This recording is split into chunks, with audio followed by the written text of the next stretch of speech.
Nursing ভর্তি পরীক্ষা ২০২৬ ব্যাচের সকল স্টুডেন্টদেরকে স্বাগত জানাচ্ছি। আমরা যারা নার্সিং ভর্তি পরীক্ষায় অংশগ্রহণ করতে চাচ্ছি, এখন থেকে প্রস্তুতি নেওয়া শুরু করছি এবং অনেকেই আছে যে রেজাল্ট প্রকাশের পর প্রস্তুতি নেওয়া শুরু করবে এবং অনেকেই আছে যে সিদ্ধান্তহীনতায় ভুগছে যে নার্সিং ভর্তি পরীক্ষা আদৌ দিব কিনা।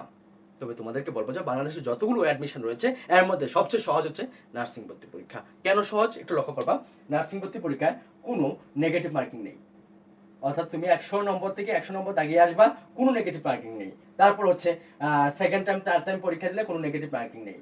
এটা একটা বড় সুবিধা, সেকেন্ড টাইম এবং থার্ড টাইম।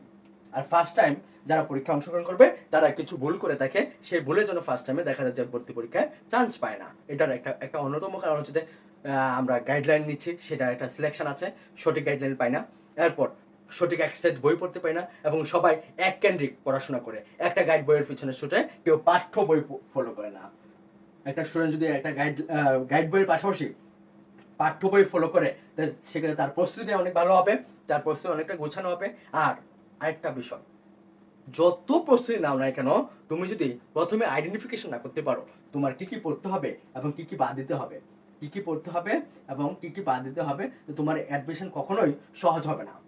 কি কি পড়তে হবে এবং কি কি বাদ দিতে হবে, এই যে বিষয়গুলো আছে, এই বিষয়গুলো একটা স্টুডেন্ট যদি করতে পারে তখন তার চান্স কেউ আটকাতে পারবে না প্রথমত।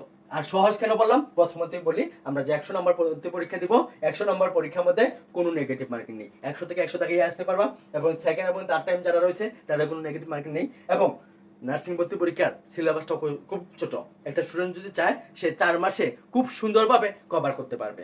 তবে যে কোনো ভর্তি পরীক্ষা দাও না কেন, তোমার কি হতে হবে, টেকনিক অবলম্বন করতে হবে, কৌশলী হতে হবে, অর্থাৎ গদঘাটা পড়াশোনা থেকে বের হয়ে আসতে হবে, অ্যানালাইসিস করতে হবে, নিজে নিজে সমাধান খুঁজে বের করতে হবে, কনফিউজড দূর করতে হবে। বুঝতে পেরেছ? এই কাজগুলো একটা স্টুডেন্ট করতে পারলে অ্যাডমিশনে অবশ্যই সফল হবে। শুধুমাত্র এই অ্যাডমিশন না, এই যে একটা টেকনিক, কি কি পড়তে হবে কি কি পড়তে হবে না, যখন তুমি একটা টপিক বাদ দিয়ে দিবা, তার মানে এই টপিকটা তোমার টোটালি পড়তে হবে না।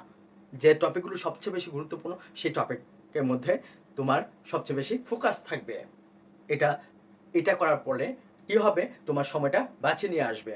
অর্থাৎ যে টপিকগুলো পড়া দরকার নেই সেগুলা টোটালি বাদ পড়ে যাবে, ওইগুলোর পিছনে তোমার কোনো প্রকারের সময় নষ্ট হবে না। আর সরকারি নার্সিং কলেজ সংখ্যা তো আমরা সবাই জানি, আর টোটাল আসন সংখ্যাও আমরা জানি 6000 প্লাস, 6000 প্লাস। তো সেক্ষেত্রে আমরা চাইলেই খুব সহজে নার্সিংয়ে একটা সুন্দর কেরিয়ার স্থাপন করতে পারি, মা বাবার মুখ উজ্জ্বল করতে পারি, নিজের স্বপ্ন পূরণ করতে পারি, নিজের পায়ে দাঁড়াতে পারি এবং মানুষের সেবায় নিজেকে নিয়োজিত করতে পারি। সবাই জন্য অনেক শুভকামনা রইল। যে কোনো ধরনের হেল্প লাগলে নার্সিং ভর্তি পরীক্ষা সংক্রান্ত অবশ্যই পল্টন স্যারকে স্মরণ করিও, ইনবক্সে বা হোয়াটসঅ্যাপে নক দিও। চেষ্টা করব তোমাকে সর্বাত্মকভাবে সহযোগিতা করার জন্য। ধন্যবাদ।